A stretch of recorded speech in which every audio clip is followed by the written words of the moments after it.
As we keep saying in the last few weeks, the situation in the world is showing us clearly every week that HaKadosh Baruch Hu is going to be more and more strict with the situation and the countries and the Gentiles and the Goyim with all kinds of natural disasters. We all see what's happening in Japan.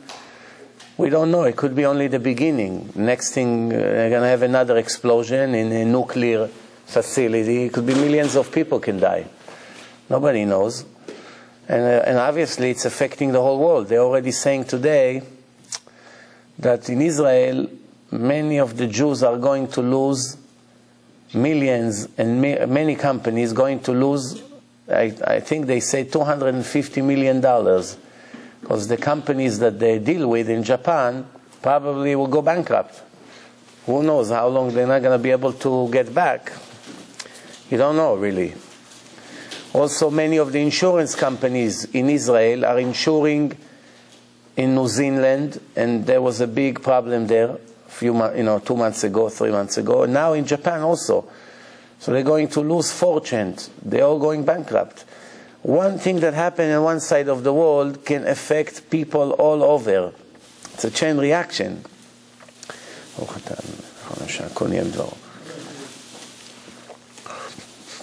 So we don't know where it's going to head. Who knows what's next? One thing we know, the Gemara says that every disaster that happened to the Goyim, to the non-Jews, should have happened to the Jews. It's all connected to the Jews. The Jews are in Israel. There's a tragedy somewhere in the world. It's connected to the nation of Israel. And that should bring us a waking up call. We have to wake up. When we see what could have happened to us by seeing what happened to them, it should wake us up before, God forbid, it's too late.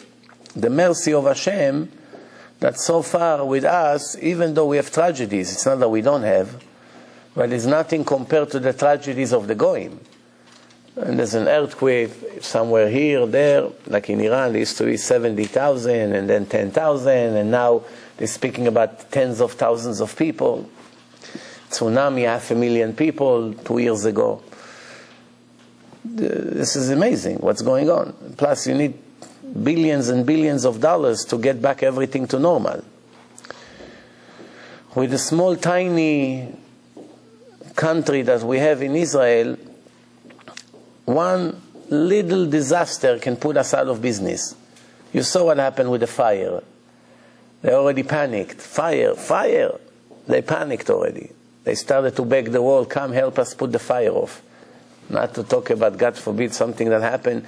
In case you didn't know, in the city of Tzfat, there was a big earthquake that wiped out the whole city. Thousands of people died. It happened. It's not that it never happened. It happened in history. So let's not feel too secure. And we have to remember that whatever happened to them could have happened to us, and this is time for us to wake up. Today I'm going to speak about 10 different kinds of angels that we have in a creation. I spoke about it in Hebrew, and I got few people who asked, based on the title, if I can make that lecture in English. It sounds interesting. That's not the main thing in this lecture, but it comes from the Rambam, the laws of Yesodei Torah, the foundation of the Torah, chapter 2. I'm going to go over it. Hopefully we'll be able to finish it in the next hour. But it's very, very interesting, and it will teach us a little bit the way Hashem operates in this world. The Rambam writes, remember this is chapter 2, I start from the first halakha, first provision, and go all the way to the end. This dear God, this honored and great God, there is an obligation to love Him. There's an obligation to love Him, to fear Him, As the Torah say, you should love your God, and it also said, Et Hashem Elokecha tira, fear your God.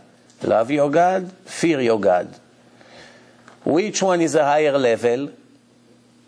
Everyone will tell you, of course, to love. To become religious out of love is much greater than to become religious with a gun to your head, no? A person that got cancer, God forbid, and then became religious, he deserved the same reward that a person who became religious when he was fully healthy? No problem, everything is fine? It's not the same. He's feeling, who knows, in 2 or 3 months I may not be here. It's time to wake up before I really miss the train. But you'll be surprised. According to the Kabbalists, to Kabbalah, fearing God in certain scenario is a higher level. It's a very high level. People think, fear, became religious out of fear, it's no big deal. I always say, I wish all the Jews in the world will become religious only from fear, than stay what they are. No? What's better? That you have 10, 20% that will become religious from love and the rest will be stay goyim or become worse. And, oh, come on. Of course, it's better everyone will be religious, if not from love, from fear. But it always goes together, that's the idea. Just learning to love God only and to fall in love with Him based on His performance, it won't last. Just fearing Him also is not good. It's get to a point that a person give up. That's it. Say, I had it. I can't live with this pressure. Combination of both of them always work. If a person has some from it, he can be successful. The question that we have right away is how there is a command to love God. Can you order a person to love you? A person that wants to get married to a girl, he comes to her and says, hello Miriam, my name is Yosef, I order you to love me. You better do. What do you mean? And if I won't, what's going to happen? I'll do this and this. I don't know. I have a serious machine gun out there. If you don't, how is it it's going to work? If you put a gun to a person's head and you say, if you don't love me, I kill you, assume you have a way to check if he really fell in love with you or not. Do you think the gun will do the job? The gun can make you give money. The gun can make you become Shomer Shabbat. The gun can make you say all kinds of things. But the gun cannot make any change in your heart. The gun cannot make a change in your heart. If you're a person that does not like the color blue or red, putting a gun to your head won't make you a lover of red or blue. It's not going to change it. But here we see that there is an obligation in the Torah that HaKadosh Baruch Hu said that you must love me. You have to love me.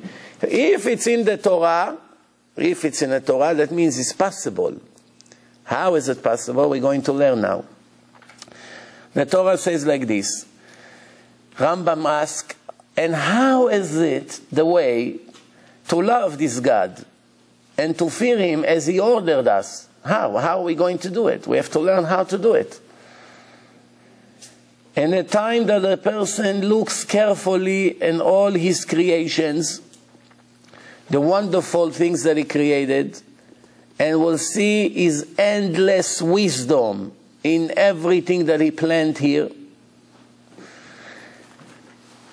he fall in love immediately and praise and honor and desire, huge desire, to know this dear God. As King David wrote, Tzama nafshi le'elokim le'el chai. My soul is thirsty to you, God. Thirsty. Like a person that didn't drink for a week, is fainting already, you bring him water, wow, what happiness. Then, when a person calculates and review carefully all these things, right away he back up and fear this great God and understand immediately what a tiny nothing creation is. Who am I? Nothing. Dust in the wind. Little bug. Little bug is better than me, if I really think about it.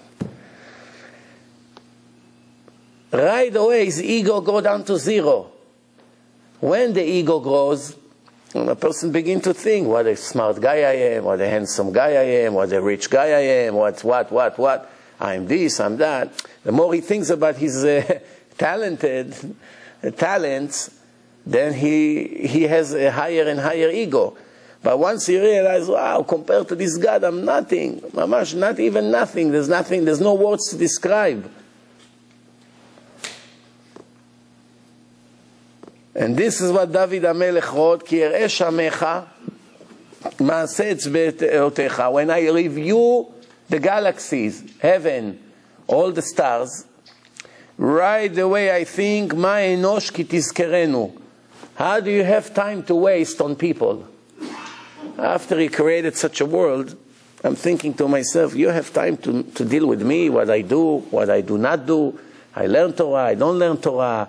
I make a sin, I don't make a sin. It's hard for me to understand. This is big rules. After reviewing all the great things that Hashem did for you, personally, then you fall in love with Him even more. Why? Because if He made a beautiful world, not everything in the world you use. So not everything you feel a direct appreciation. Because, well, what do I have to do with this? There's beautiful stars there, all kinds of things. I appreciate the sun and the moon, fine, because I have a use in it. But other than that, who cares how many stars are out there, galaxies, they're moving, they're turning around. What is in it for me? But the Torah says, Su marom enechem, rise your eyes to the sky, Uru mi bara ele, and think, who created this? Why Hashem told us to do it? To look up to the sky and being amazed from His creation. For this reason, when you see for instance, an architect. If an architect wants to impress you, what does he do? He takes you to see one of his buildings, no? Look, I designed this building. As long as you did not see it, you don't know what this guy is talking. Once you see what he is capable of doing, right? From that moment on, you feel, wow, what a professional this guy is. Same thing when you review the creation, you think to yourself, wow, what an amazing thing. Everything HaKadosh Baruch Hu is created, you can divide to different categories. How many? 3 different categories. Everything you have in the world, you can put in 3 different categories.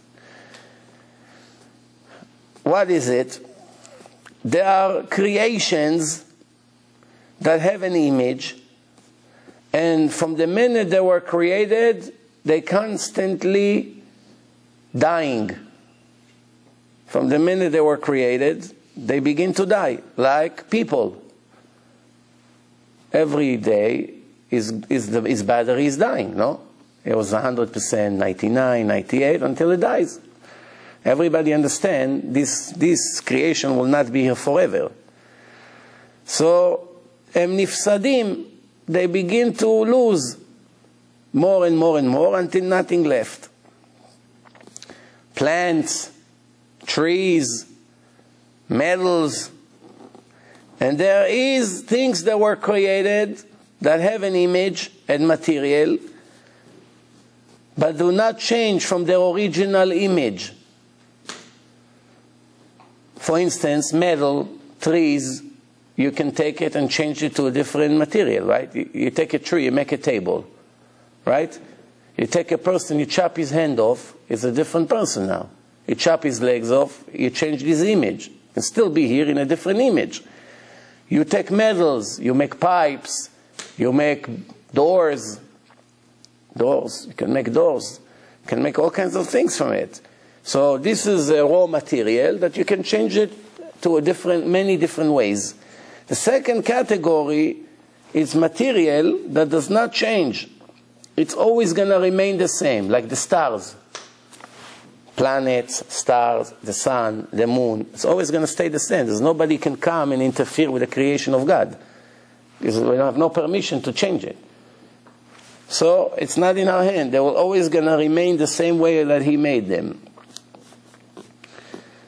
And there are a third category. There is a third category that does not have any raw material, nothing, no material at all. It's 100% spiritual. Who? The angels. You look at them now, you cannot see them. Only with spiritual eyes you're able to see them. But as a person, you cannot see them. They don't have a body. And not a material or any materialistic image. What is it, in that case, the Rambam says, that we see in the Tanakh, in the entire Tanakh, we see many descriptions of the angels, that the prophet speaking about how they look.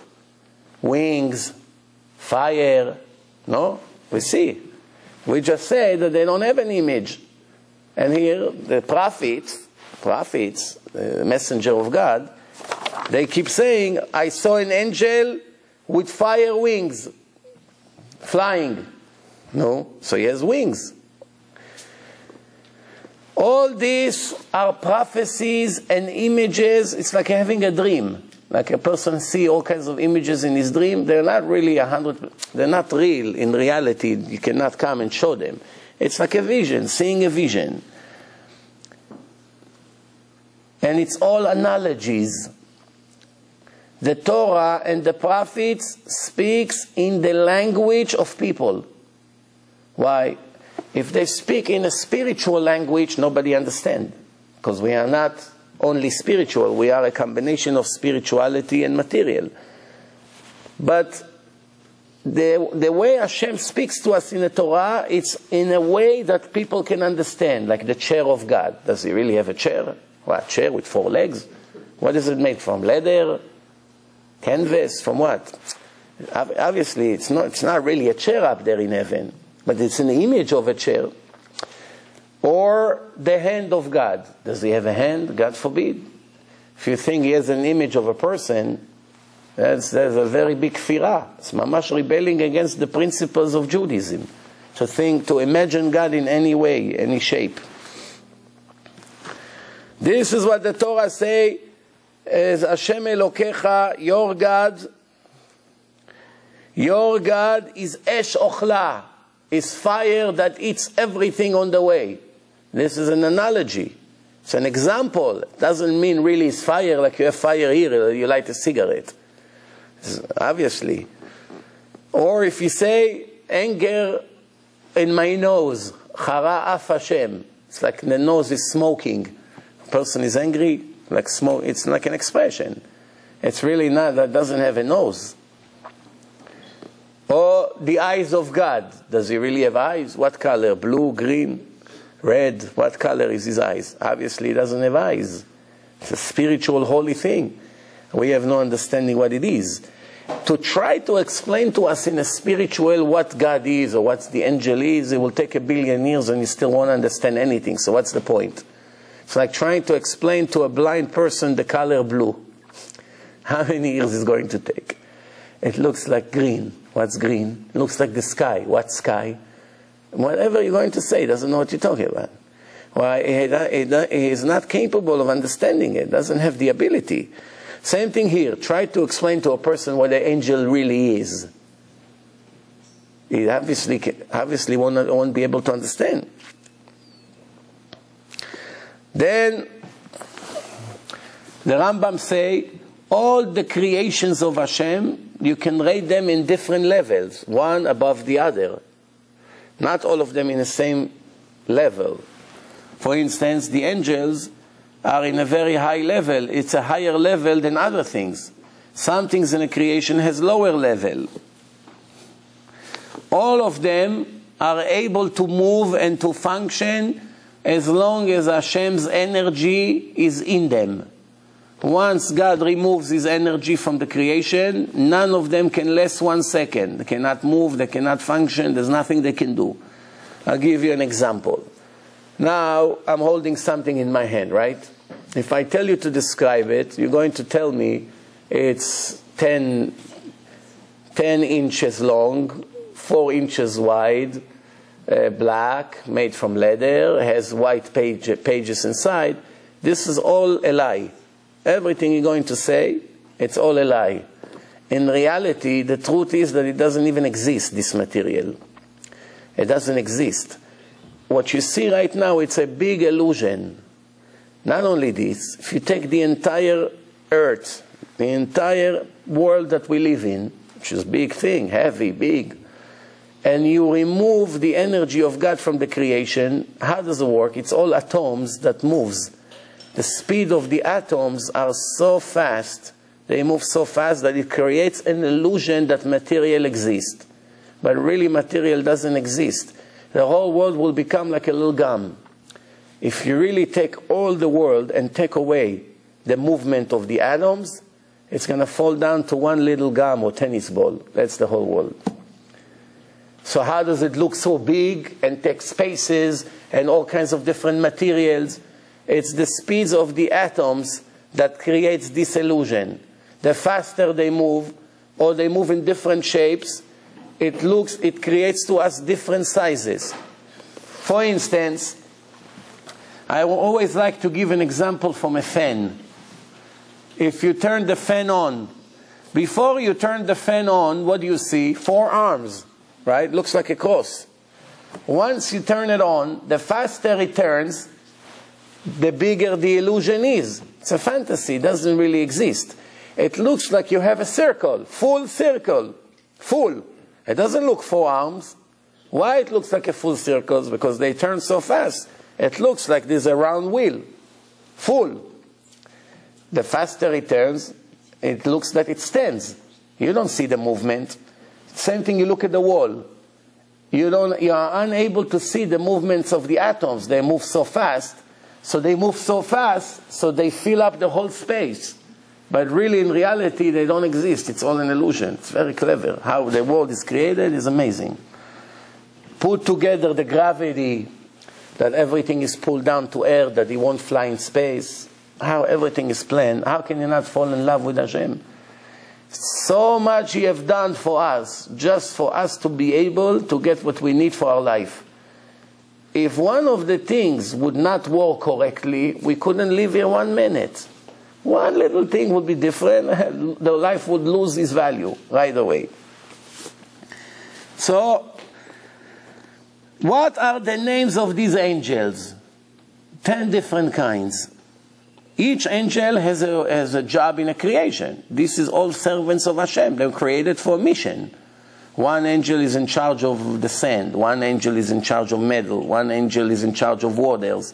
One angel is in charge of the trees, of the growing things. There's angel that in charge of nations. Angel in charge of medicine. Each one of them has a job. It's like an army. You have the head of the army. In our case, is HaKadosh Baruch Hu. But then you have many commanders, general. He's in charge of the tanks. He's in charge of the planes. He's in charge of the soldiers. There's different categories. So,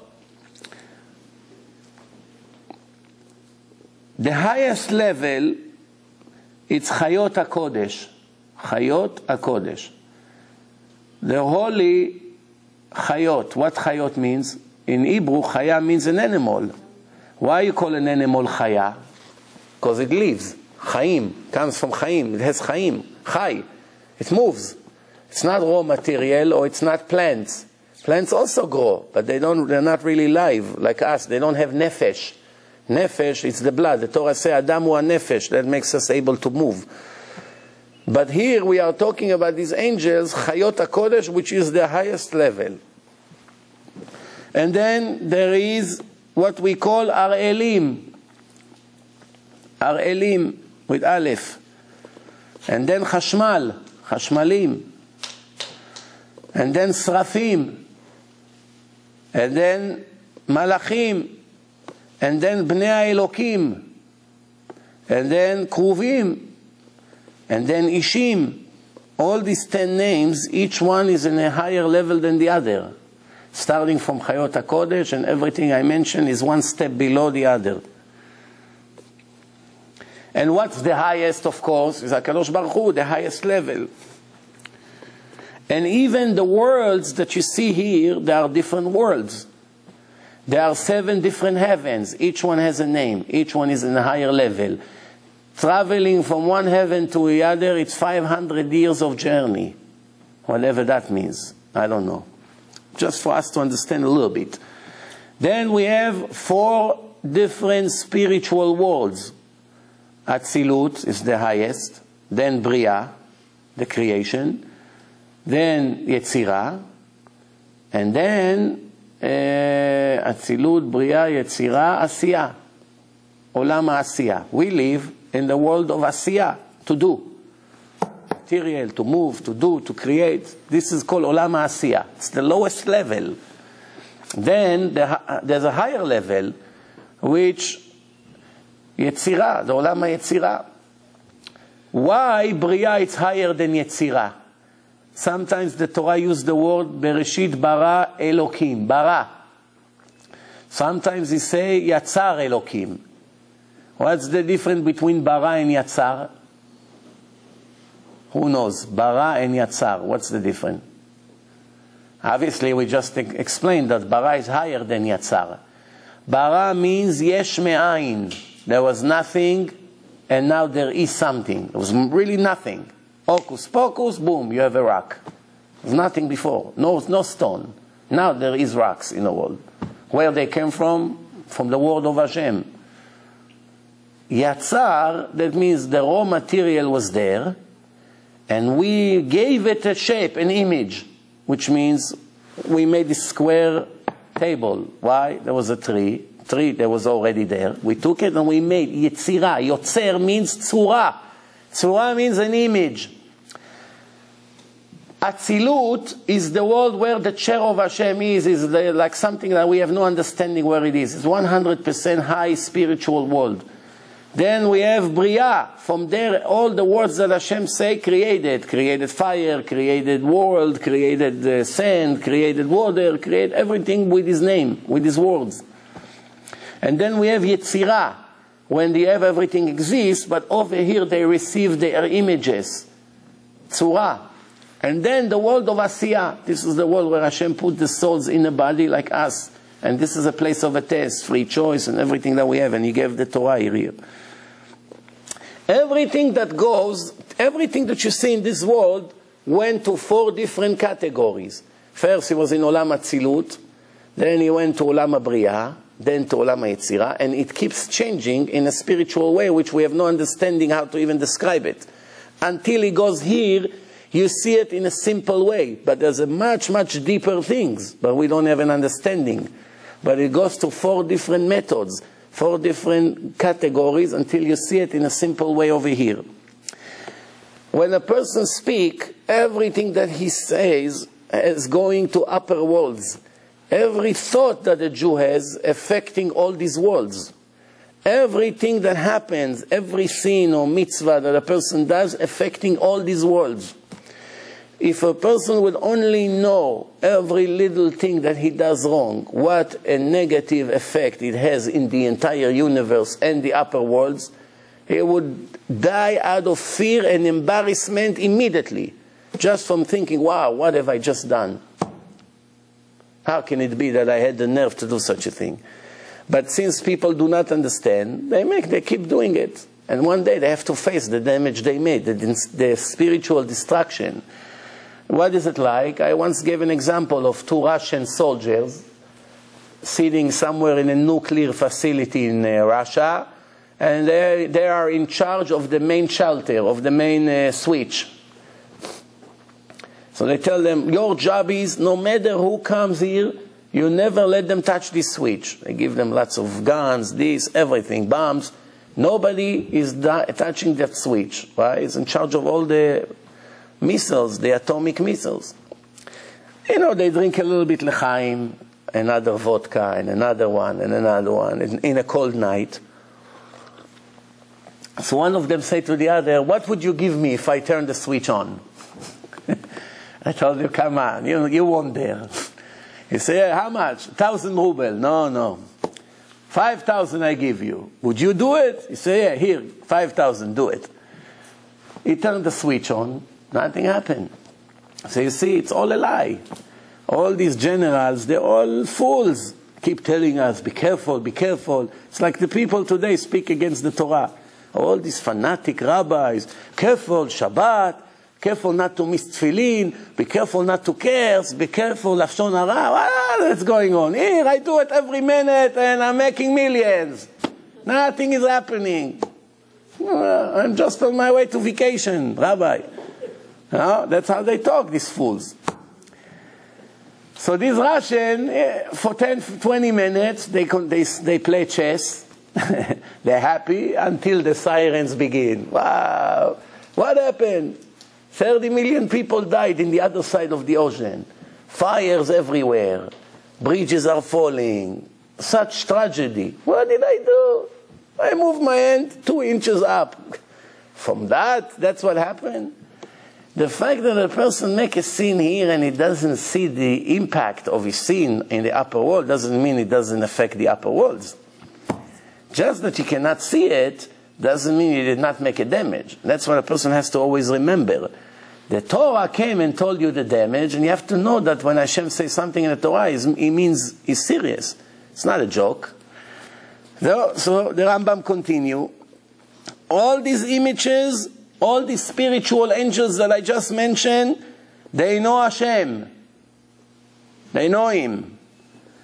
In a much higher level than what a person can know Him. Even though the Torah says, V'yadata et Hashem Elokecha, you should know your God. V'yadata ayom, you should know today that I'm the only God. You should know there was no other God. You should know there was no one before me. There will never be one after me. You should know I run the whole world. You should know I created the world. There's many you should know in the Torah. You should know I'm merciful. You should know I'm your father. You should know you are my children. You should know I took you out of Egypt. This is all a knowledge language. Nowhere in the Torah it says you should believe that I took you out of Egypt. You should believe I'm God. No, you should know, you should know, you should know 100%. Even if a person reach 100% level of knowledge that Hashem is here and the Torah, he knows 100% in this world, it's nothing compared to the level of the knowledge of each one of the 10 categories of these angels that I mentioned. Their level of understanding who is Hashem and His level is in a much higher level. Why? Because they are 100% spiritual. 100% spiritual, understand 100% spiritual. We are not 100% spiritual. As long as we live, we are a combination. They know Hashem, De'ah Gdolah, in a very high level. Everyone according to his level. Even the lowest level that knows much less than the second level, and the second level that knows much less than the third level, still is much greater than us. The lowest level of the angel is nothing to compare their understanding of God compared to us. Why? Why is it? Why Hashem couldn't make us and them in the same level of knowledge? It will make things a lot easier, no? Oh, everybody understands who's Hashem, and it's very good. The answer is, it's not going to be any test. No free choice. Right? There's no free choice. Right? I'll give you an example. Let's say you have a friend that is very poor. And you are the one who put money every Friday. You come by his house. You push under the door an envelope with $1,000 that he have money to buy his children food all week. You push an envelope anonymously and you run away. Now, this person doesn't know it's you. He's in the same synagogue with you and he doesn't like you. He doesn't like you pray too loud. Sometimes you sit in his place. He doesn't like the way you look. He doesn't like your accent. He doesn't like your last name. Who knows? He has a lot of complaints, this guy. When he doesn't know who you are, he is in a test to do the right thing, not to do the right thing. Now it's a test. Once he knows that he only lives thanks to you, you're the one who gives him everything, and he knows it, does he have a free choice anymore? No. Even if he wants to do something against you, he won't dare. Why? How can I do? This guy is feeding me. I'm going to go against it. It doesn't make sense. So the level of the test is much lower now. Much lower. Before, it was 50-50 test to be a decent human being or not. You can do yes, you can do no, on and off. But now, there's no more test. There's no test. Or if every time a person would do something wrong, he see right away the damage, or nobody would do something wrong. Who would do something wrong?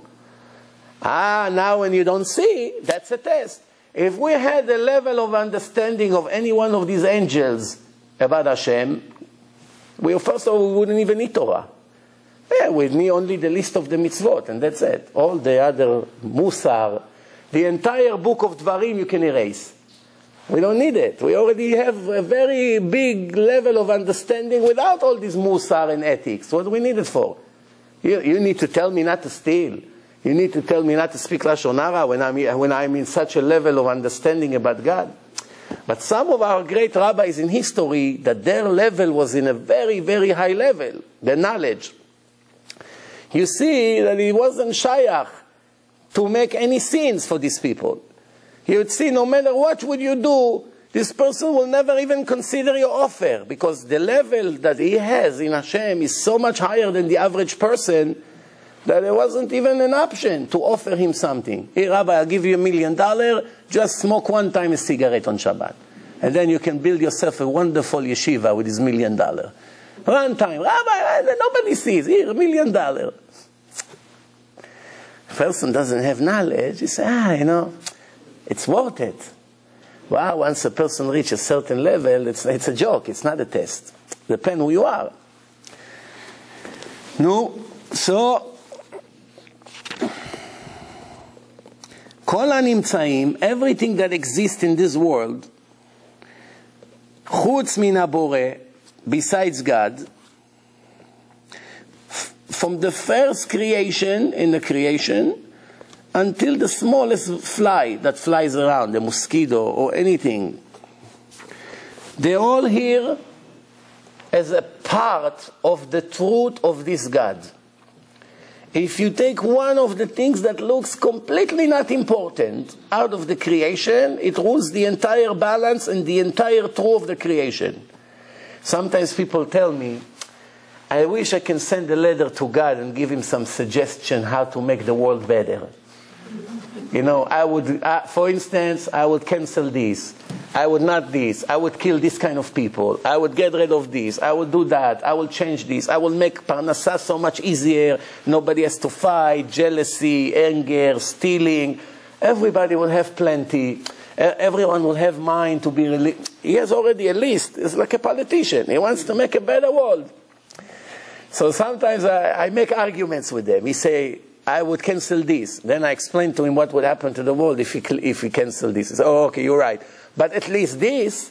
I say, no, but in the end, he keeps coming with new suggestion.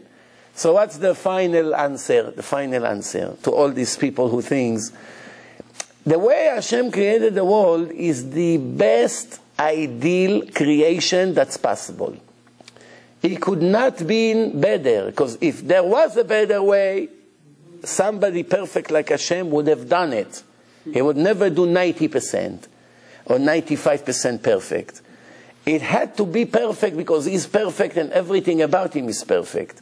So if he made the world in this way that we have to sweat to get $1, and the woman has to scream when she gives birth, and all these things, and this animal is kosher, and this one is not, and this bird can fly fast, and this one can fly slow, and everything eats everything, and all the stars, and the rain comes here and not here. So many trillions of things to think about. If one of them would be different than the way it is right now, the world wouldn't be perfect. Now when everything is the way Hashem made it, the world is perfect.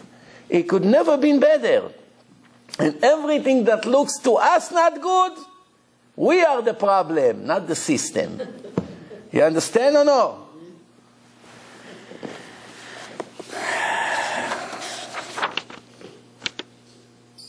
Then, Hashem knows himself better than all the angels that I mentioned. He is the only one in this entire world, universe, upper world, spiritual worlds that knows 100% who he is. Even those great angels that I mentioned, they have very high level of knowledge about him, but he knows himself more than anybody else. There's nothing that was created that reached the same level of understanding about Hashem and his perfectness like Hashem himself. You understand? By people, sometimes a person can know you better than you know yourself. Like for instance, I can tell you about people certain things that they themselves don't know that they have it. Based on what the Torah taught us. The way they walk, the way they do certain things, the way they talk, the way they move their hands when they talk, the way they sit. That shows me everything about their character. In what spiritual level they are, how much ego they have. If you come and connect them to a lie detector and ask them to review their own character, they'll make many mistakes. Because a person doesn't see the negative about himself in objective eyes. אין אדם רואה נגעי עצמו. I give you an example. You are in a dorm in yeshiva. You're 17 years old. You have a room. You have bunk beds.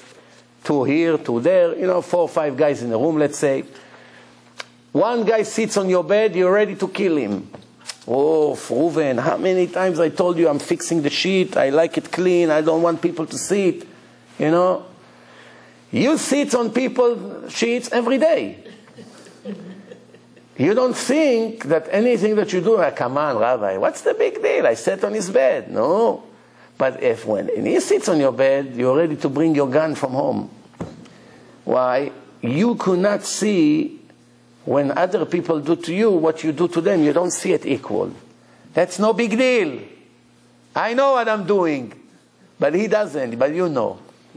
Or, every one of us hate crooks, even though we're just as bad as them. Right? We lie, we cheat, we do things. We accept ourselves with this. How many people hate themselves for all the lies they tell every day? If we know how many lies we make, if a person lies 3 times a day, 3 times a day, it's 90 times a month. If you would know every time your friend makes a lie, if your friends lie 90 times a month, you wouldn't want to stand 1 feet next to him. Do me a favor, don't come near me. Why? I can't stand you. Why? You're a liar, you're a crook. I don't want people like you to be around me, not only not to be my friend. But you lie just as much as him or more. But you don't hate yourself like you hate him. I'll give you another example. There was a competition between the city of Athens in Greece to the city of Sparta. They have a sport competition. So one old man comes with his cane. He's trying to find a place to sit. So in a stadium, one side is the fans of Athens, and the other side is the fans of Sparta. And he is a fan of Athens, this old man. So he comes to the side of the fan of his team, and he's looking for a place to sit, but it's packed. And he's a very old man, he's hardly walking. Not one of the people over there got up to give him his chair. I'm going to stand 2 hours now for this old man. What do I know him, Bechlad? Let him find a place. I don't care. Then he saw there's no place in his side. He went to the other side. This is the opposite fence. This is enemies. So he went to the other side. He's looking for a place, also packed. One person got up and said, hey, Grandpa, come have my seat. Guess what happened in that moment? All the fans of the other side rised and started to clap, cheer for that man. That he gave him the chair. You admire so much what he did because you know it's the truth, but you did not do it. It didn't bother you to do the right thing. But when somebody else does it, you look at it in a different way. A person sometimes thinks he knows himself, but he doesn't. Sometimes a person writes a review about you. You sure you're talking about me? Then you ask another person to write a review, same words. These guys are crazy. What is it like? One guy went on the highway in the opposite direction. He called up his wife and said, "Hey, Rachel, today everyone is crazy. Thousands of people are driving against traffic." She told him, "Hey, you fool. Did you ever think maybe you're the one who goes against the traffic?" He doesn't see. You know, one time I came back from Great Neck. I came back from Great Neck at 1 o'clock at night, entered the Palisades Parkway towards Muncie. I had one rabbi sitting in my back, and I'm driving in the front. Guess what happened? I'm driving towards north, and the car comes in front of me. He entered the wrong side of the highway. I'm driving maybe 65, 70 miles an hour, and he's driving 65, 70. All of a sudden, I see light coming towards me. In the last second, I moved to the other direction. And he continued to go against traffic. I don't know, he thought maybe it's 2 lanes, so each lane is 2 different directions. You know, you have highways like this. He thought maybe I moved to his lane. I moved to the right lane, he come from the left lane. It happens. I wonder how many cars that fool saw going against him until he will realize that he's going to the opposite direction. So,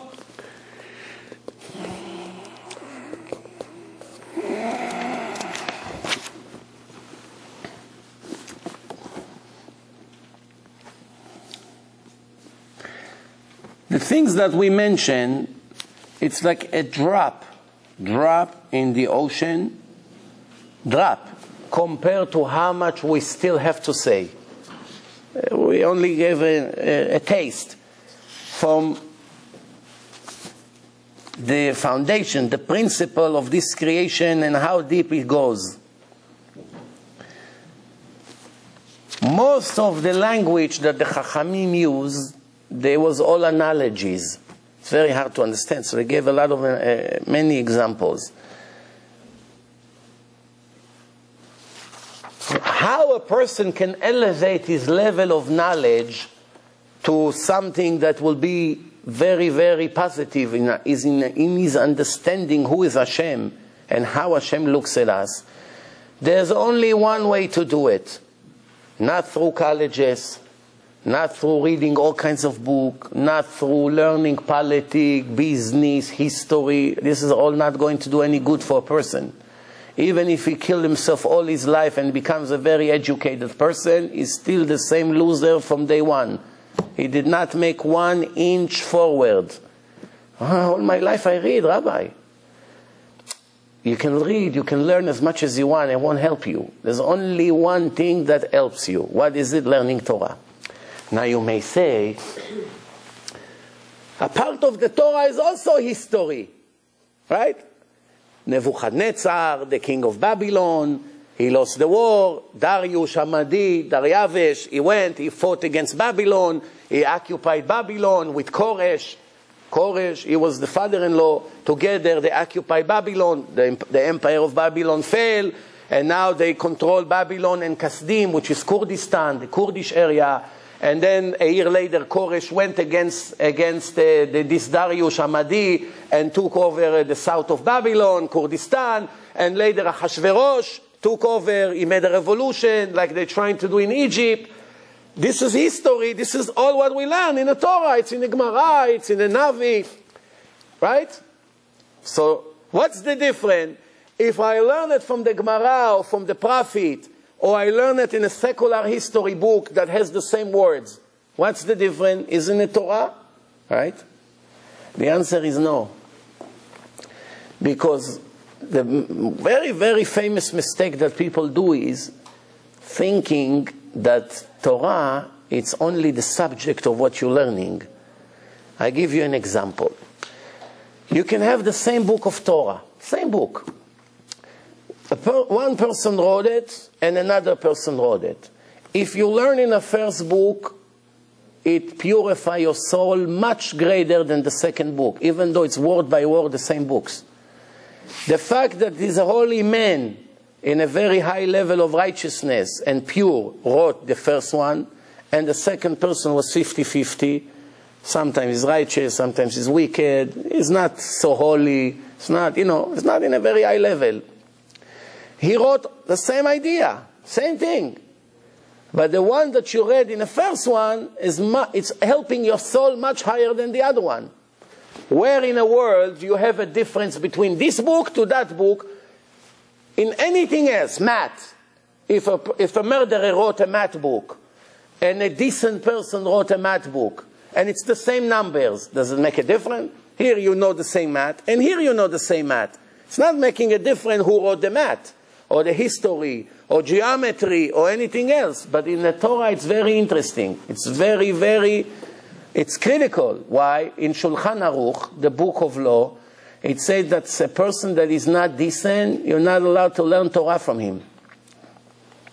If you know for sure that this person that has a very nice long beard and even knows a lot of Torah, he can tell you by heart any question you have, but he's not a decent person, he's too much playing around with the ladies, he's kosher, not kosher, he eats, he participates in mixed parties, mixed dancing. It's my community, I have to do it, He has excuses for everything. He's in politics.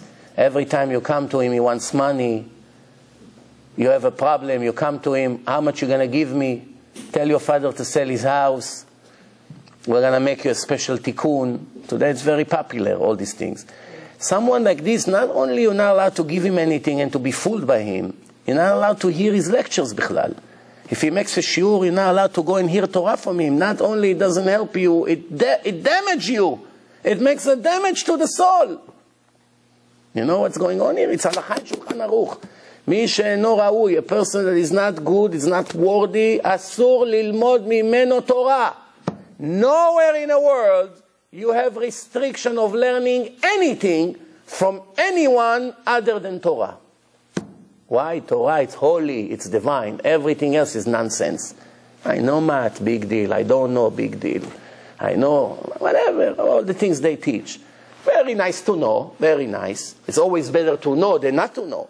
It's not critical. Learning Torah is very dangerous to learn it from the wrong people. I'm not talking people who teach lies and teaching against the Torah. That's bichlal, that's mamash wicked people. We are now talking someone who has very bad personality. Angry, taking revenge, speak lashon hara about everyone. But he has a beautiful beard. $300 hat, made in Italy. Not Bulgaria, Italy. And the frock, special, custom made. And he stands in the airport and brags to someone how beautiful is his apartment after the renovation he made. You understand? I have someone in mind, so I describe the things he does. And call women at 2 o'clock at night. It's been 2 months since I heard from you. What's going on? You sure you're okay? I was worried about you. 2 o'clock at night. I'm coming to give lecture in your place. Are you going to be there?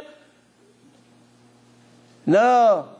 My husband is out of town. Okay, so we will come to pay a visit. There are people like this. There are. Believe me, there are. There are. Come, let me measure your waist. I have a special kameh to write for you. But don't tell my brother that you came to me. Why? His brother knows who he is. You understand what's going on here? That's what's going on. I always tell people, if you are impressed by the way people are looking, you're going to have big surprise in the end. Because if it goes by the image of the face, well, let's all learn Torah from Bin Laden. He also knows Torah, I promise you. Bin Laden knows Torah more than all the Israeli secular Jews. For sure. Every Israeli you ask today who's Avraham and Sarah, they don't know. They went to public school in Israel, all these 17, 18, 19, 20, all this generation that growing up now, they don't know one sentence from the Torah. One sentence from the Torah they don't know. I I'll never forget the interview, one Israeli newspaper reporter interviewing Imach Shimo Yasser Arafat. I asked him, you don't think that we have the right to live here? The Israeli asked him. So he says to him, sure. The land belongs to our parents. They were uncles. The Israeli doesn't know. So he started to teach him about Melchizedek. The Israeli guy that wrote the article, he didn't hear the word Melchizedek in his whole life. The one despicable murderer that butchered so many kids by putting bombs in their face, teaching a Jew that grew up in Israel, who is Melchizedek Melech Shalem. He doesn't even know, this moron. And then the Israeli politicians, when they go to the United Nations to argue, one verse they bring from the Quran, the argument is over. Why? The Quran says Eretz Israel belongs to the Jews.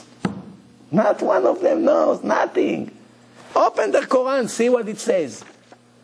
I'm God, gave the land to the Jews, finished. Belongs to them. And many other examples. When you don't know, a nation that doesn't have a history doesn't have a future.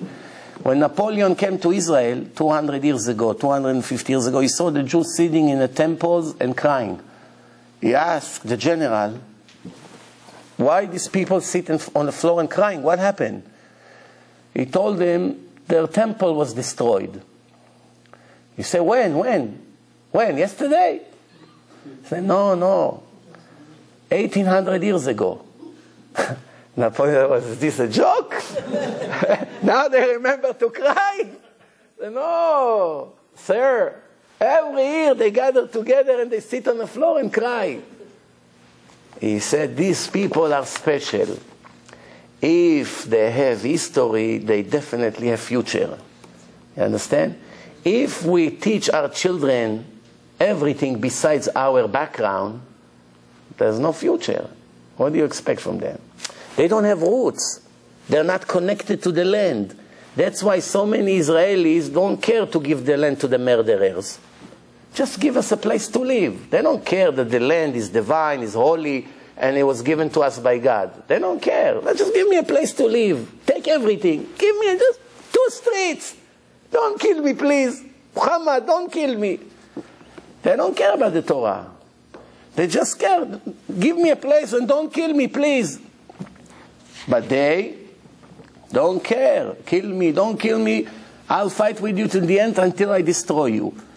And there's no problem to slaughter your babies while they're sleeping, 2 months old, like they did on Friday. Thinking that you can make a peace with a lion and a tiger and a crocodile, it shows who you are. If somebody comes to me and says, hey, there's a very, very angry dog here, let's make peace with him. You bring him some bones. You give him some gifts. What happens as soon as the leash rip? They rip you apart. He cares that you gave him bones every day. Right away he attacks you. You know in a circus that trainer of the lions, 15 years he trained the lions. One time he put his head, the lion chopped his head off. 15 years he's taking care of him. The nature of Ishmael, even if they want, they can't. It's in their genes. In their genes. Why? The Torah say, Hashem, the creator of the world say, Pere Adam, a wild beast. He's a wild beast. There's nowhere in a history you can do any peace agreement with him. It's never going to end. If he cannot kill you, he doesn't have any point of life here. His life is worthless if he cannot spill your blood. That's all he thinks about.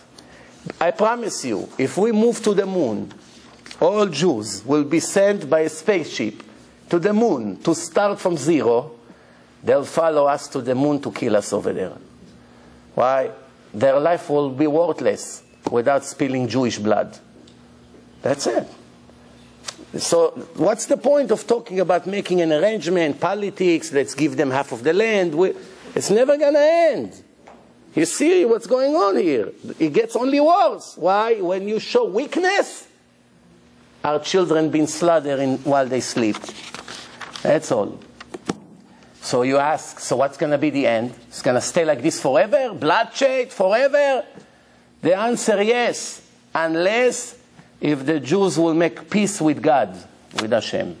When all Jews would make peace with Hashem, they'll be like a feather flying in the wind. Shh.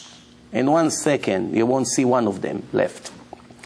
Only reason they get power, the Zohar already said, when Israel is down, Ishmael is up. When Israel is up, Ishmael is down, which means Ishmael doesn't have his own existence. His existence comes from me and you. If I do what needs to be done, he's eliminated completely. He can stand over there in Gaza and bark until tomorrow. He cannot do anything. But when I'm going and betrayed Hashem, he becomes very strong and very brave. That's what's going on. Otherwise, here, look in the history. Look in the Arab countries.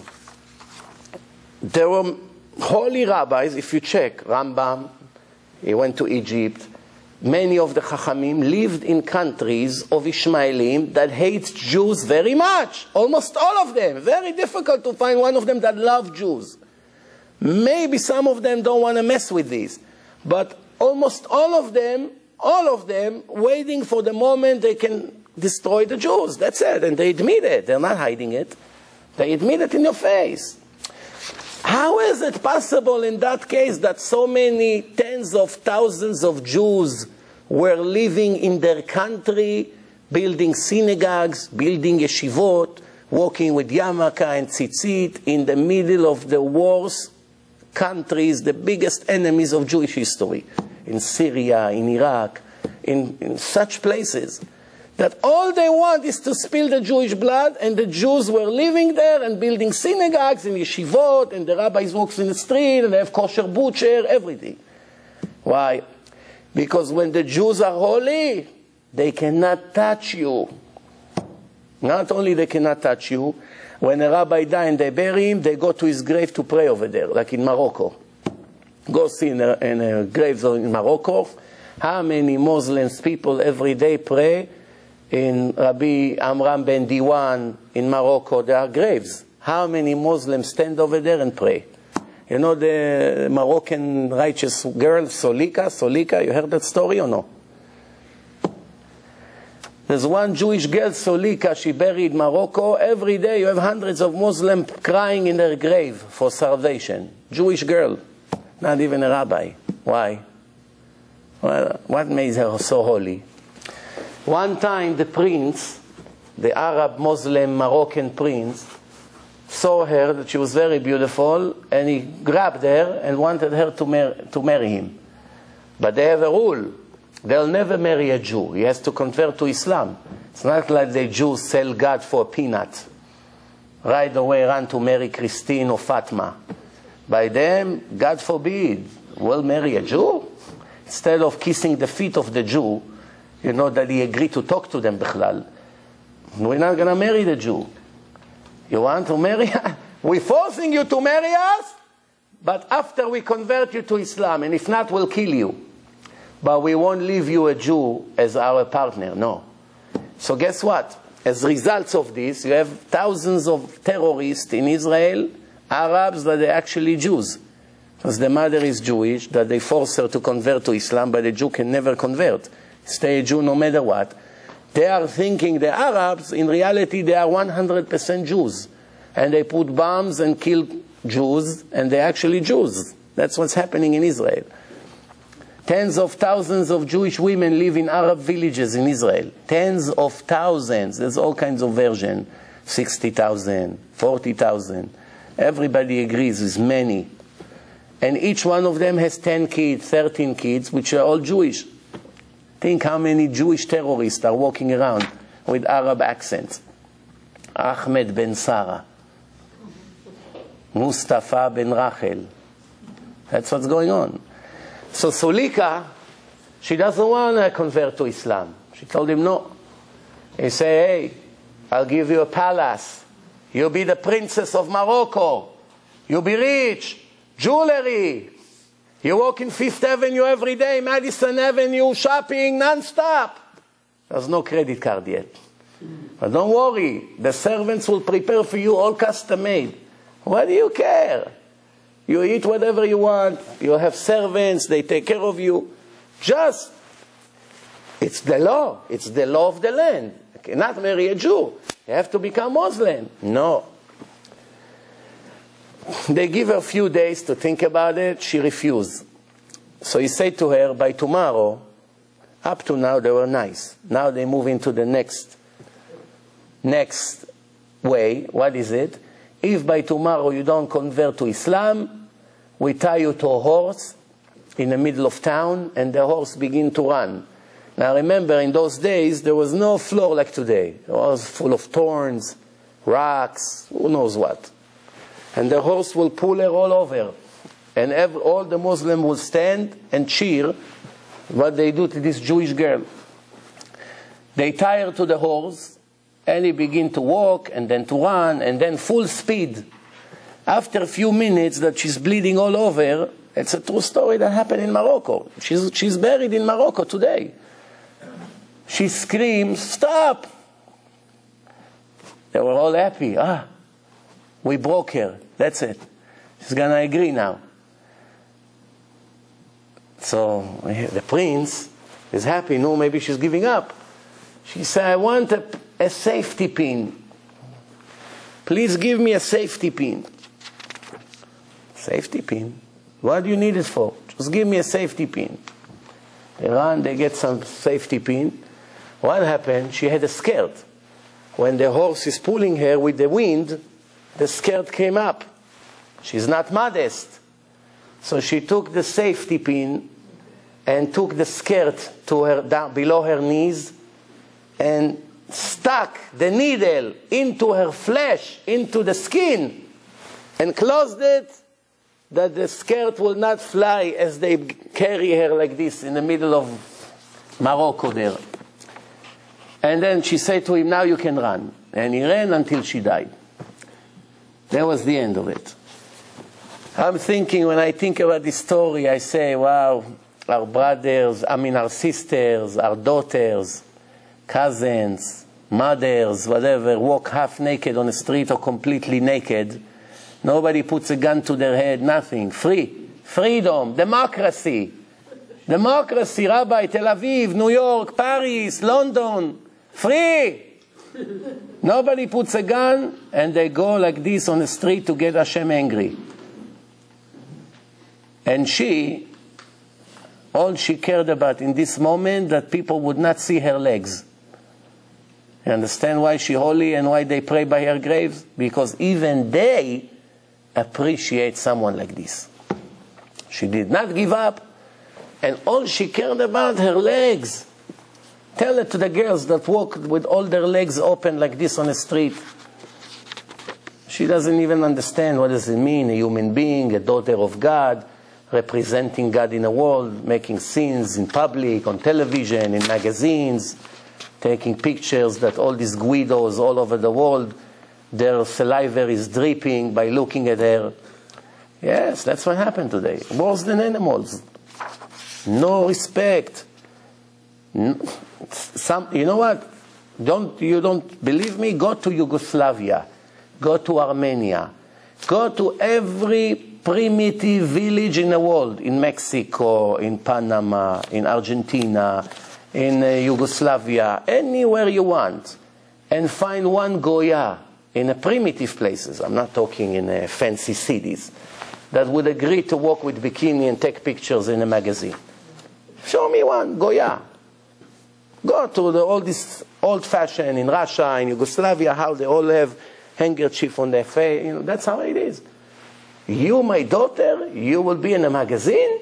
Before she even make a beep, they chopped her head off. You're going to walk like this naked on the street? You bring a boyfriend to my home before you marry to him? Goyim.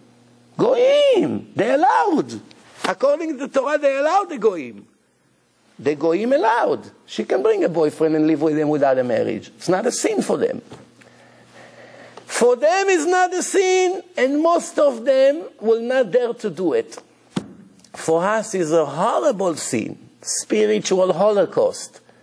Nobody makes a beep. The father and mother sit in this room, and right on the other side of the world, Johnny, the goy, is in a room with her daughter, right here in Queens, thousands from the community. She brings him home. They go into the room, smoke drugs together, make sins and abortions, and nobody makes a beep. Donate. We have to make a new synagogue. Help us. You know, when they made Yeshiva Bet David in Monsey, a famous yeshiva for kids, from first grade until they needed more than $1 million. We're talking more than 20 years ago to build a whole nice big facility, few acres. So they came, the one Jew offered all the money in one shot. Don't bother fundraising. Here, how much you need, I write. 2 million, 3 million. Just tell me. I just want you to write my name on a building. Well, what's the problem? He's married to a Goya. His wife is not Jewish. They come to Rav Yaakov Kaminetsky, was the Chacham that lives in Monsey. A very holy person and so straight. It's hard to believe that in our generation we have such an honest person that lived. He never said in his entire life one lie. One lie in his entire life. He never agreed to say one lie no matter what happened. If they used to give him a gift, he used to go to the silver store to appraise it, that he knows how much taxes to pay the government. They gave him a menorah gift. How much is this? $1,500. Okay, he puts it in his income tax. You understand?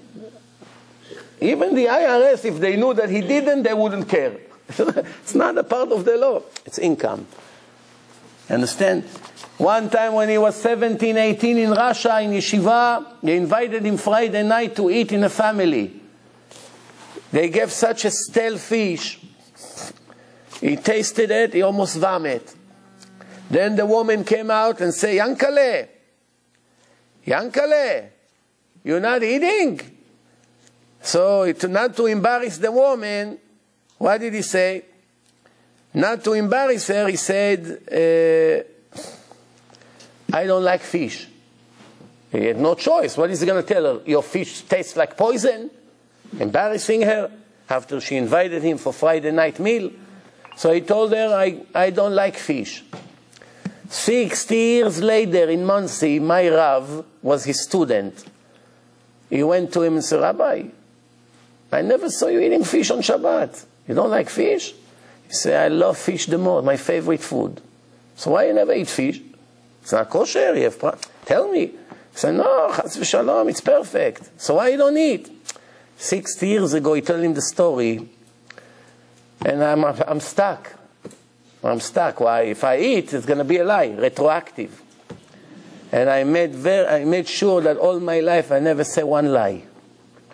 So they come to him, Rabbi, he wants to give us all the money, and the yeshiva will be ready in 2 months. Should we take? And he wants to write his name on a building. He told them it's better not to make the yeshiva than write the name of such a sinner on a building. Chilul Hashem like this? Absolutely not. The next day, they come back to him, say, Rabbi, okay, he understands. He agreed not to write his name, without writing his name. So he said to them, to tell you that you're not allowed to take his money, I can't, because it's not true. You're allowed to take money from sinners. It's donation. But it's much better to take the money for Jews who keep Shabbos and marry to Jews and live according to the Torah. It's much more blessing in the building. So if I would be you, I wouldn't take his money, even without writing his name on the building. You do whatever you want. And they had a meeting, and they decided to have emunah in Hashem. And they collected money from different people. It took much longer. And they built that holy yeshiva in Monsey. They have hundreds of kids. All the Rabbanim came out of there. Today you have big Rabbanim that grew up in that yeshiva. And they did not want to take money from him. Why? where is the blessing of this kind of money? Many of us think that by giving donation, we justify ourselves to become righteous. It's true. Donation opens you a lot of merits. But I knew rabbis that when a person came to give money, they say, I don't want your money. So why? What's wrong? He said, if you give me money, you stay a sinner. I'd rather not take your money. So why? He said, because after you give me money, it would make you stay with this kind of lifestyle of yours for another 5 years at least. Why? It will relax your conscience for a few years now. You give so much for this building, for this yeshiva, you're sending every month. It doesn't change you. Why are you not changing? Don't talk to me. I do more mitzvot than you. What? You know that yeshiva? I send money every month. That's why he stands Halel Shabbat. Why? Because he say, yes, I'm not perfect, but he's also not perfect. Thanks to me, it's all this. He doesn't want to change. Sometimes to shock him, I don't want your money, my friend. Keep it for yourself. Go eat another steak, pork, or whatever you eat. Don't do us a favor. Maybe you make him think. You got to be a hero for this. It's not so simple. This is the last things of the Rambam today here. When a person sees these things, and all the things that Hashem does for him, and how important every little thing that he does, he falls in love with Hashem right away. Falling in love with Hashem, it's called being a grateful person. Not falling in love with Him after what He has done for you shows that you are an ungrateful human being, which is a very serious problem. What's the way to define wisdom in one word? Somebody asks you, tell me a word that is equal to wisdom. One word. Not two, not a sentence, not just one word. You have to say wisdom in another word. Which word is this?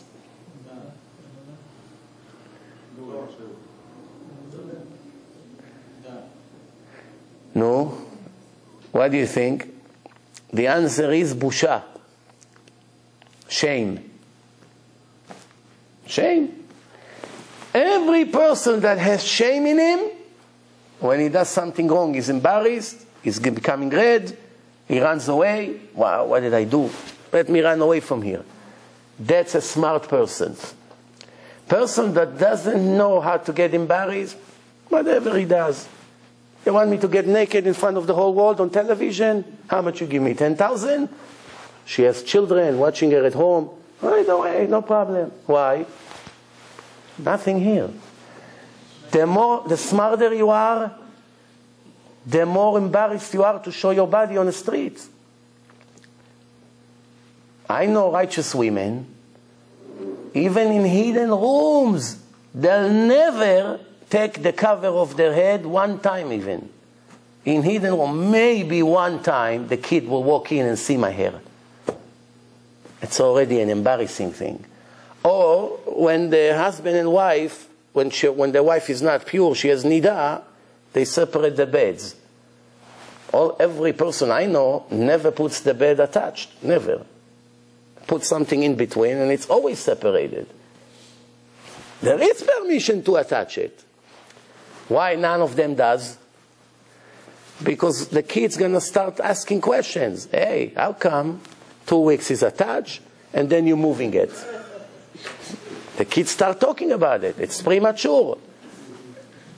Kids don't think what they say.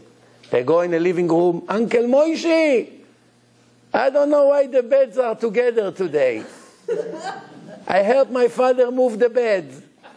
Why? Shame, it's wisdom. Shame is wisdom.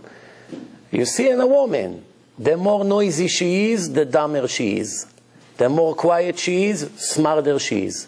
Smart woman doesn't make a lot of noise in front of audience. Everywhere, running around, moving, this, screaming, getting up, screaming. Modesty. You're a queen. Queen doesn't jump like selling watermelons in the street. That's why you go in Israeli markets in Israel, it's all secular. Everyone scream, 2 for shekel, 5 for shekel. I never saw in history one woman who does it. It's an embarrassing thing. The Torah say a woman, she's allowed to go and collect the tzedakah on the streets. A father has to take care of his, if he has a little money, not enough for the boys and the girls, he has to feed the girls. The boys will go and collect donations. Why? Why? It's discrimination. What? Ladies first? Since when? Ladies is not respect for them to go, hey, give me money, I'm hungry. No respect. A woman should not show herself too much. She with her husband, with her family, fine. Too much. Millions of makeup, tons of red, yellow, this, gluing nails, putting all kinds of things, pink, that. Like a clown in a circus. To attract attention. That shows there's nothing inside. No offense to anyone. If you think about it carefully, you see that's what it is. The more flashy you are, I know a woman, she has so much jewelry, maximum she put a tiny ring and that's it. Why? I don't want to attract too much attention. How come you have so much jewelry? My husband is crazy, he's buying me jewelry every week. I don't want to have a show off. Very solid, very simple. You know these wedding gowns, millions, stars all over with the light of the camera. She thinks she's in Hollywood. That's Judaism. This is the daughter of God. She's worse than these Arab terrorists who comes with this and blow themselves and kill children. How does she come? Everything covered. All covered. She comes to blow up children, to murder them, right? While she's covered from head to toe. And she comes to the shul like she goes to the beach.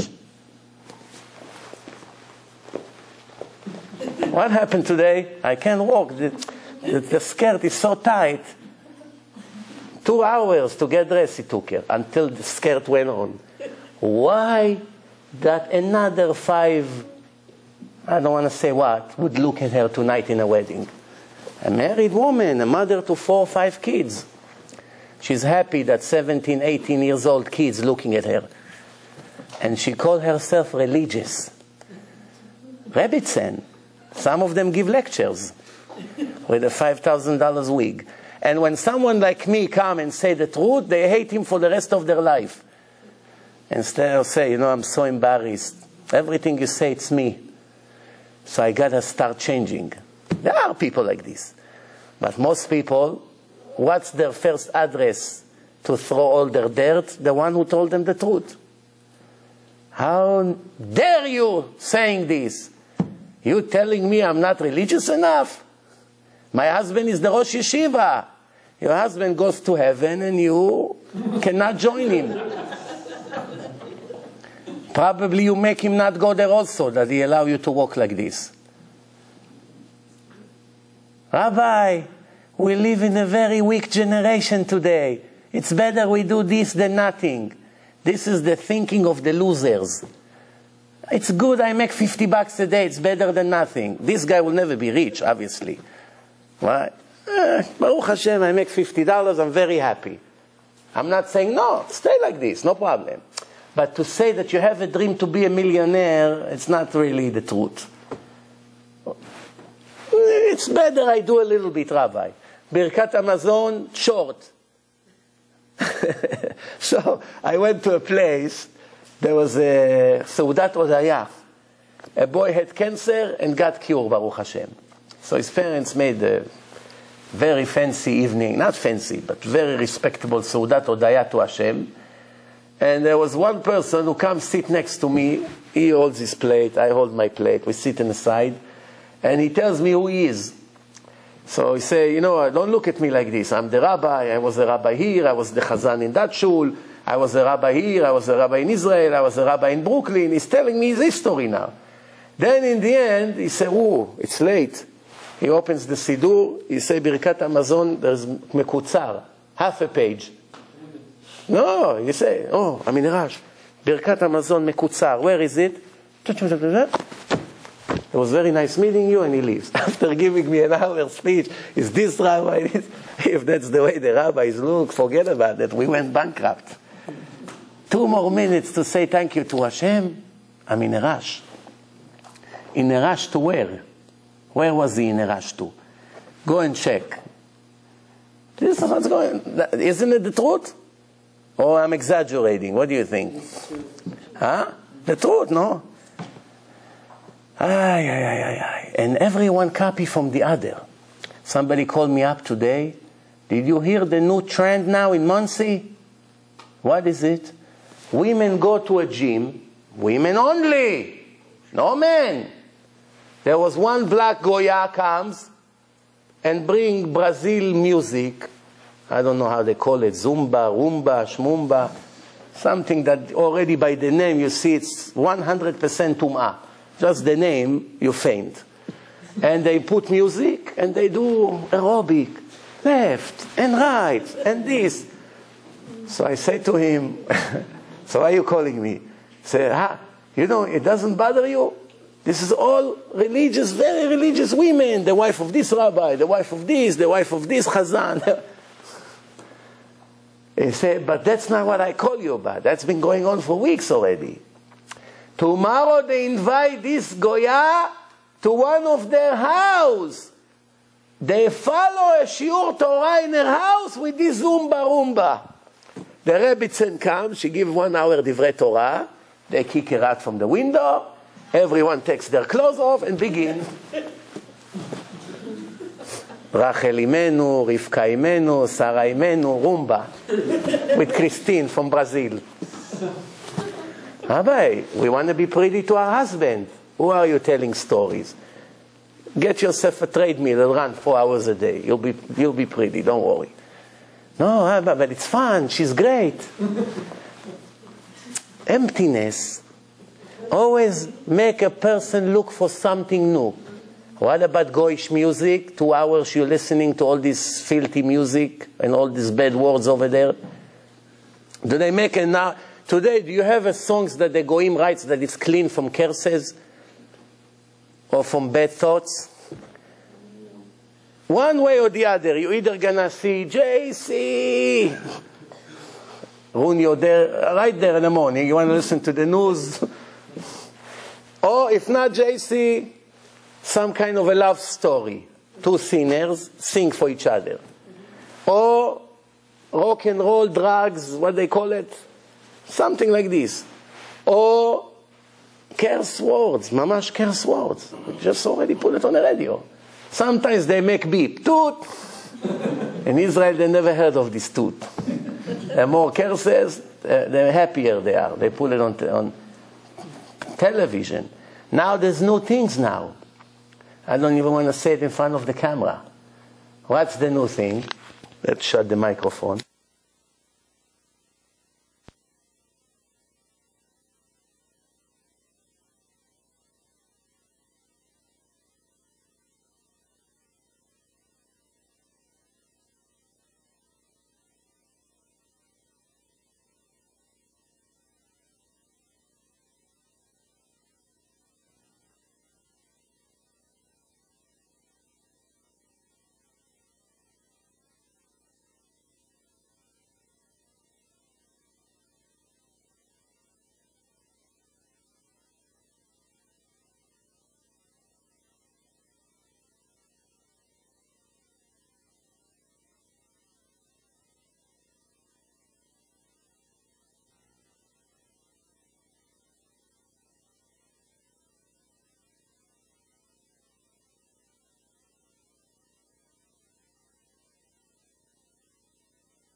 That's what's going on. Be'ezrat Hashem, time ran out.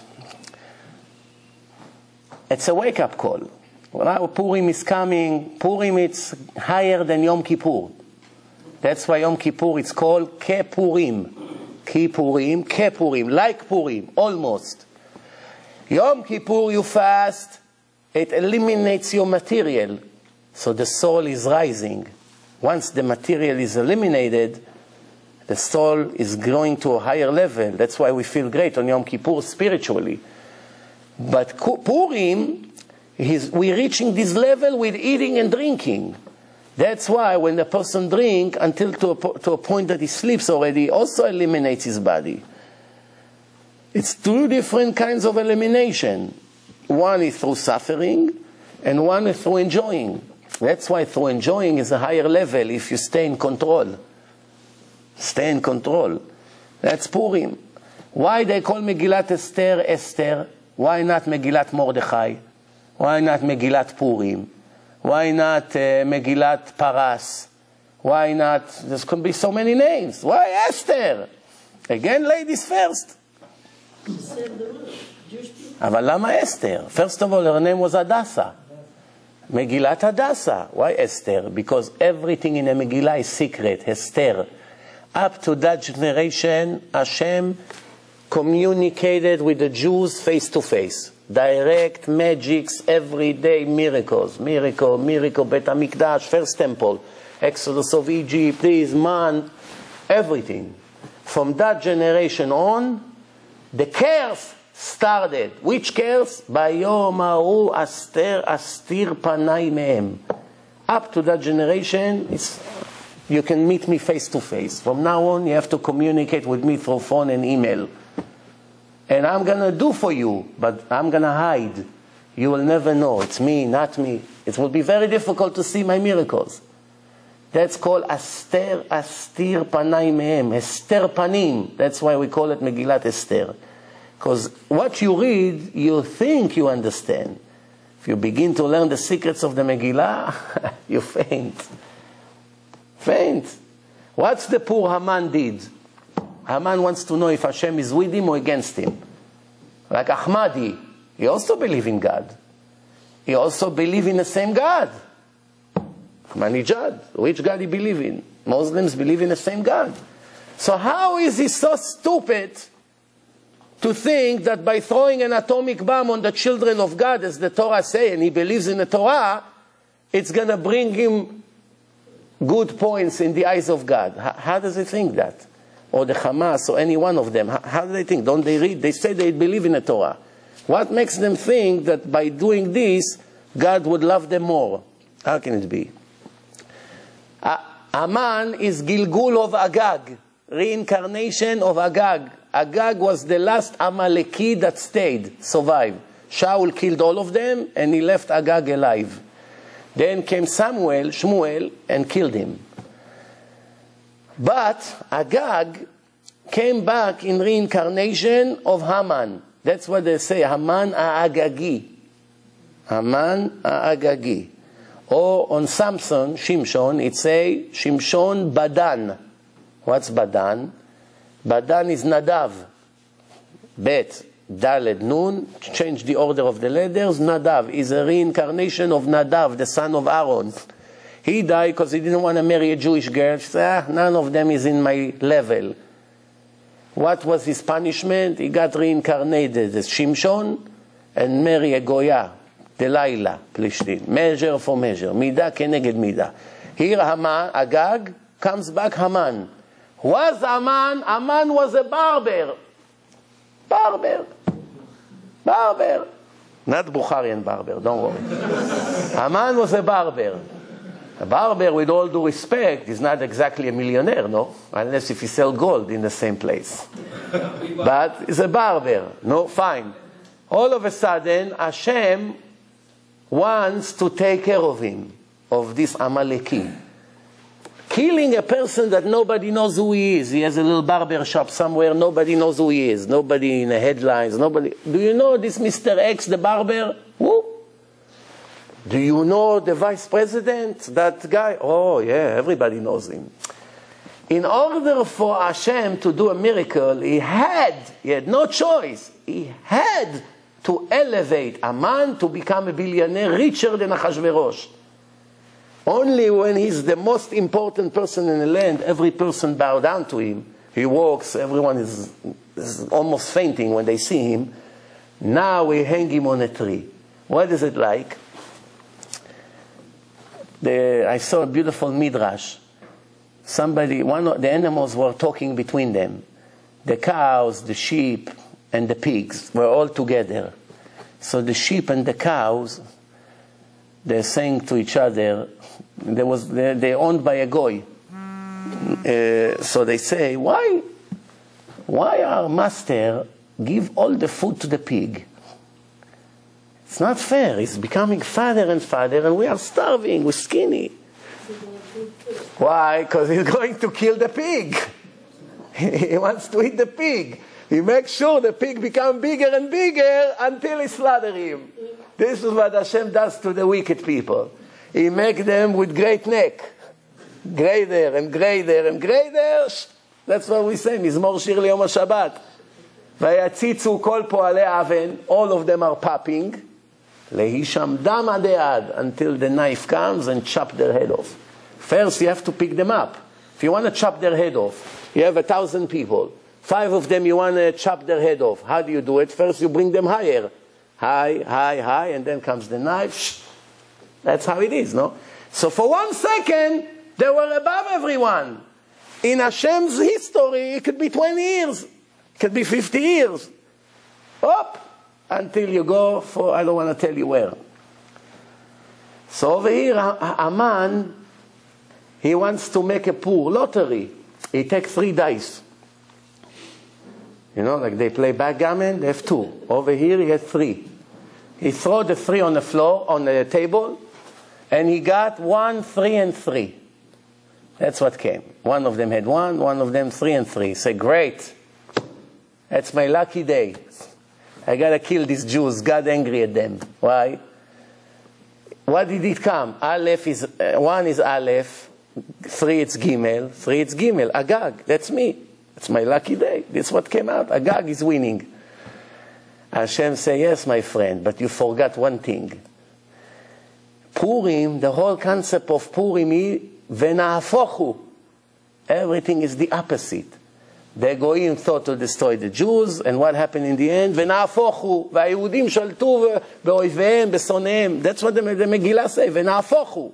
V'na'afochu means turning around. Upside down. What's na'afochu? Take the 1.